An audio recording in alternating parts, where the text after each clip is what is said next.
Hello friends, welcome to my YouTube channel Kinjal Raj classes. आपने 7 wonders of the world के बारे में तो सुना ही होगा। भारत के आगरा शहर में स्थित ताजमहल भी दुनिया के 7 अजूबों में शामिल है। लेकिन आखिर इन 7 जगहों को अजूबा क्यों कहा जाता है और दुनिया के 7 अजूबे कौन कौन से हैं? इन्हें दुनिया के अजूबे प्राचीन काल के समय में हुए उनके निर्माण की भव्यता के कारण कहा जाता है। वर्ष 2000 में दुनिया के चमत्कारों को चुनने का एक अभियान शुरू किया गया था। इस लोकप्रियता का सर्वेक्षण का नेतृत्व कनाडाई स्विस से बोनार्ड बेबर ने किया था और दुनिया के 7 अजूबों के स्थानों के नाम 7 जुलाई 2007 को लिस्बन में घोषित किया गया था। आइए दुनिया के 7 अजूबों के बारे में विस्तार से जानते हैं। The great wall of China, जो है चाइना कंट्री में, दुनिया की सबसे लंबी दीवार को बनाने में कई सदियां लग गई थी। The great wall of China को 5वीं शताब्दी से लेकर 16वीं शताब्दी तक बनाया गया था। इस दीवार को मंगोल के आक्रमण से बचने के लिए बनाया था। यह एक मानव निर्मित किलेनुमा दीवार है जो कि लगभग 4000 मील लंबी है। अलग अलग सदियों में आए सम्राटों ने इस दीवार का निर्माण कराया था ताकि वे रेशम आक्रमणकारियों और अन्य उत्तरी दुश्मनों से बच सकें। इस दीवार को बनाने के लिए केवल ईंट, पत्थर और रेत से लेकर चावल के पानी का इस्तेमाल किया गया है। The great wall of China दुनिया के 7 अजूबों में से एक है जो कि रेगिस्तान, पठार, पहाड़ियों से गुजरती है। इस दीवार की चौड़ाई इतनी है कि एक साथ 5 घुड़सवार या 10 पैदल सैनिक एक साथ गश्त कर सकते हैं। इस दीवार की ऊंचाई एक समान नहीं है। किसी जगह ये 9 फुट ऊंची है तो कहीं ये 35 फुट ऊंची है। The great wall of China 2300 से अधिक साल पुरानी है। ग्रेट वॉल ऑफ चाइना का 1/3 हिस्सा गायब हो चुका है। इसका कारण दीवार के सही रखरखाव की कमी के अलावा मौसम का प्रभाव और चोरी भी है। तस्कर बाजार में इसकी एक ईंट की कीमत 3 पाउंड मानी। अगला अजूबा है ताजमहल, जो है भारत के आगरा सिटी में। दुनिया के 7 अजूबों में शामिल ताजमहल का निर्माण मुग़ल शासक शाहजहां ने अपनी बेगम मुमताज़ महल की याद में उत्तर प्रदेश के आगरा शहर में किया था। ताजमहल मुग़ल वास्तुकला का उत्कृष्ट नमूना है। इसकी वास्तुशैली फ़ारसी, तुर्क, भारतीय और इस्लामी वास्तुकला के घटकों का अनोखा सम्मेलन है। ताजमहल के अंदर बगीचे, पुल और हरे भरे रास्ते बनाए गए हैं। इसका निर्माण मार्बल और संगमरमर के द्वारा किया गया है। यह पर्यटकों के लिए एक बहुत ही पसंदीदा घूमने की जगह है। यहाँ हर साल लाखों देशी और विदेशी पर्यटक ताजमहल की सुंदरता को देखने के लिए आते हैं। ताजमहल भारत की इस्लामी कला का रत्न भी घोषित किया गया है। आप जानकर हैरान होंगे कि ताजमहल की इमारत एक लकड़ी पर बनाई गई है। इस लकड़ी को नमी की ज़रूरत होती है। जैसे जैसे इसे नमी मिलती है यह और मजबूत होती जाती है। यही कारण है कि ताजमहल का निर्माण यमुना नदी के किनारे किया गया। इसके अलावा चारों तरफ जो 4 मीनारें बनाई गई हैं, यह मीनारें ताजमहल को संतुलन देती हैं। यह मीनारों को बाहर की तरफ हल्का सा झुकाव दिया गया है ताकि आपदा के समय में यह मीनारें मकबरे पर ना गिरकर बाहर की ओर गिरें। 15 वर्षों में तैयार हुआ सिर्फ गुंबद। 42 एकड़ में फैला यह अद्भुत ताजमहल को बनाने के लिए करीब 20,000 से अधिक मजदूर लगाए गए थे और 22 वर्षों 1631 से लेकर 1653 में ताजमहल बनकर पूरा हुआ। कई चरणों में इसका काम पूरा किया गया। सिर्फ गुंबद बनाने में ही 15 वर्ष लग गए थे। शेष 7 वर्षों में बाकी का काम पूरा किया गया।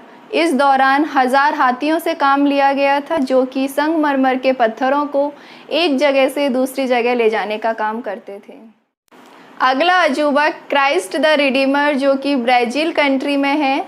दुनिया के 7 अजूबों में शामिल क्राइस्ट द रिडीमर का स्टैचू लगभग 98 फीट की ऊंचाई का है।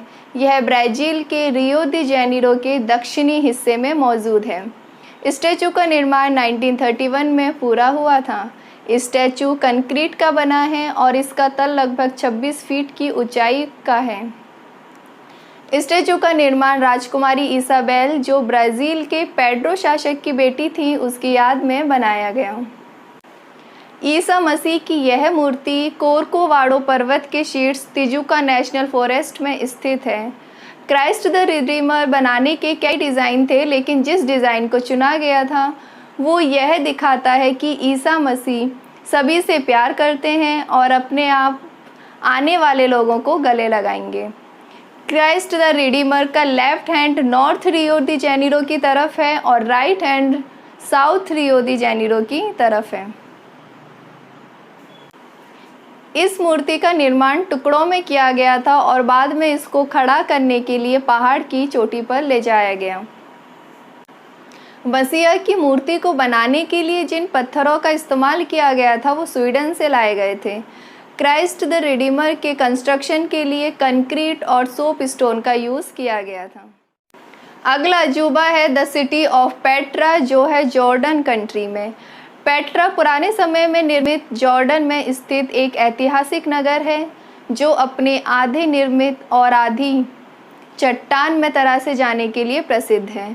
यहाँ के पत्थरों के लाल रंग की वजह से पेट्रा को रोज सिटी के नाम से भी जाना जाता है। पेट्रा का नाम एक स्त्री यूनानी शब्द पेट्रोस से लिया गया है, जिसका मतलब होता है चट्टानें। दुनिया के 7 अजूबों में से एक पेट्रा अपने शानदार वास्तुकला, ऐतिहासिक और पुरातत्व महत्व के लिए भी लोकप्रिय है। इस शहर की विशेषता चट्टानों से बनी वास्तुकला और जल प्रणाली है। पेट्रा यूनानी शैली की वास्तुकला से 300 बीसी में बनाया गया था और इसके लिए जाना जाता है। यह विभिन्न सभ्यताओं के माध्यम से दुनिया के 7 आश्चर्य हैं जो उस समय के लोगों के जीवन की कहानियों को बताते हैं और उनके शिल्प कौशल और संपन्न के बारे में भी बताते हैं, जिससे इस 7 चमत्कारों का निर्माण किया गया था। अगला अजूबा है माचू पिच्चू, जो कि है पेरू कंट्री में। विश्व के 7 नए अजूबों में शामिल माचू पिच्चू को साउथ अमेरिका में 15 से लेकर 16वीं शताब्दी तक इंका के शासन में बनाया गया था। दुनिया के इस अजूबे की खोज 1911 में अमेरिका इतिहासकार श्री हीरम बिंगम ने किया था। इस जगह पर 150 बिल्डिंग हैं जिनके अंदर मंदिर, घर, बाथरूम और इसके अलावा खंडर भी बने हुए हैं। माचू पिच्चू को इंकाओं की खोया हुआ शहर यानी लॉस्ट सिटी के नाम से भी जाना जाता है। इंका सभ्यता रहस्यों से भरी हुई है, इसके बारे में कोई भी स्पष्ट रूप से नहीं बताया पाया है। माचू पिच्चू के इतिहास के बारे में ज़्यादा नहीं पता चला है, लेकिन कहा जाता है कि यहाँ कोई धार्मिक स्थान था। जब इसके बारे में खोज की गई थी तब इसकी कई थ्योरीज बनाई गई थी। लगभग 100 साल से माचू पिच्चू की साइट पर कोई नहीं गया है, क्योंकि माचू पिच्चू को स्पेनिश आक्रमण के बाद बंद कर दिया गया था। अगला अजूबा है कोलोजियम, जो कि रोम कंट्री में है। कोलोजियम को फैलोपियन एम्पी थिएटर के नाम से भी जाना जाता है, जिसका निर्माण एक अंडाकार आकार में किया गया है। साल 2007 में कोलोजियम को दुनिया के 7 अजूबों में से एक के रूप में चुना गया। कोलोजियम का निर्माण 72वीं ईस्वी और ईस्वी के बीच किया गया था। इसका निर्माण फैलोपियन राजवंश के सम्राट वेस्पसियन ने करवाया था। विश्व के 7 नए अजूबों में शामिल रोमन कोलोजियम का निर्माण 70 से लेकर 80 एडी के बीच में हुआ था। रोमन कोलोजियम रोम कंट्री में स्थित है। यह वह जगह है जहां ग्लैडिएटर इवेंट्स आयोजित किए जाते थे। अब यह जगह क्षतिग्रस्त हो चुकी है क्योंकि यहाँ कई बार भूकंप आए हैं। यहाँ आज भी एम्पी थिएटर का निर्माण रोमन कोलोजियम की डिज़ाइन और आर्किटेक्चर से प्रेरणा लेकर किया जाता है। आपको जानकर हैरानी होगी कि कोलोजियम में 80 से भी ज़्यादा प्रवेश द्वार हैं। रोम के कोलोजियम में लगभग 50,000 लोगों के बैठने की जगह थी। यहाँ पर आखिरी रिकॉर्ड किए गए खेल 6वीं शताब्दी में आयोजित किए गए थे। ज़्यादा हैरान कर देने वाली बात यह है कि यहाँ पर सिर्फ मनोरंजन के खेलों के लिए 5 लाख लोग और 1 लाख जानवरों की जान गई थी। अगला अजूबा है चिचेन इट्जा, जो कि मैक्सिको कंट्री में है। दुनिया के 7 अजूबों में शामिल चिचेन इट्जा माया सभ्यता से जुड़ी हुई है। यह माया सभ्यता के बचे हुए अवशेष हैं जो कि युकाटन पेनिनसुला पर बने हुए हैं। इस जगह पर कई पिरामिड, मंदिर, खेल के मैदान और कॉलम बने हुए हैं। इसके अलावा इस साइट पर एक पवित्र कुएं के साथ ही खगोलीय वेधशाला भी है और यहाँ पर शूरवीरों के मंदिर हैं और माया धर्म के कई रिकॉर्ड इस साइट पर मिलते हैं। इसका निर्माण 1800 से लेकर 1200 एडी में हुआ था। सबसे खास बात यह है कि चिचेन इट्जा हजारों वर्षों से भी ज़्यादा समय तक एक तीर्थ स्थान का केंद्र रहा है।